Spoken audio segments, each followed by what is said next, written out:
Alright, welcome back to part 2. Alrighty, let me go ahead and read where we left off so that we can get down the road here.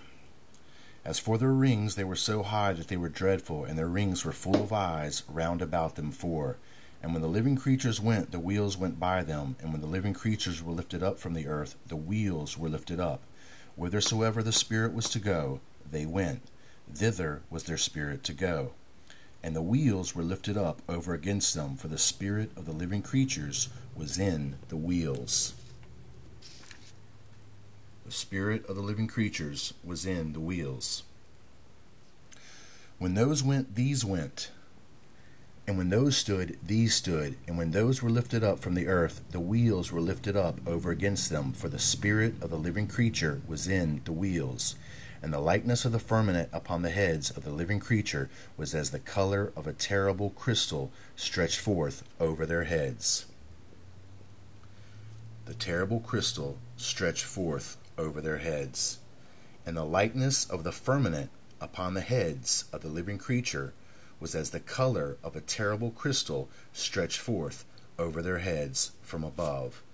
Now, you have to imagine we're dealing with an Old Testament prophet, okay? He is giving us an interpretation based on something that he already has knowledge of, and that is that crystal is transparent. So when he sees this transparent like glass stretched forth over their heads, which was what he is calling the firmament, that which is above, or that which covers, is transparent glass, and it fits perfectly with our model of this flying saucer that we have created using Ezekiel's own description. Okay, now let's get to that very important key, which is going to open up this whole thing for us.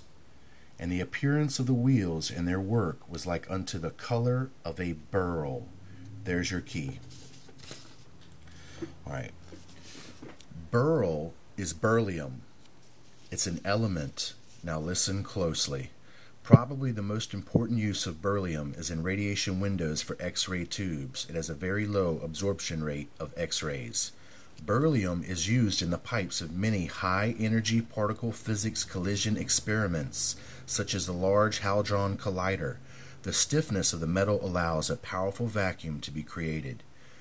Beryllium is used as a lightweight component of military equipment and an aerospace industry, and it is used in high-speed aircraft, missiles, space vehicles, and communication satellites.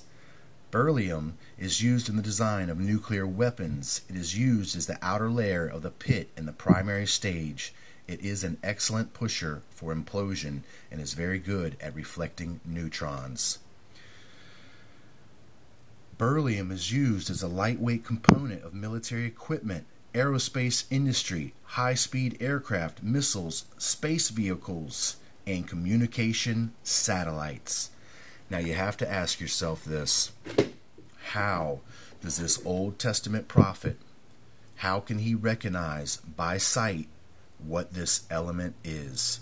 And more importantly, you should realize this is the key that tells us that we are dealing with some sort of UFO type spacecraft event. Beryllium is still used today to make spacecraft. Boom. What an incredible, incredible piece of information that opens up the whole story. Now, if some of you, are, like I said, are under the impression that this could be the zodiac, constellations, or even cherubim or angels, to my knowledge, angels do not need any crafts to fly around in, but I know those who do. Thank you for listening.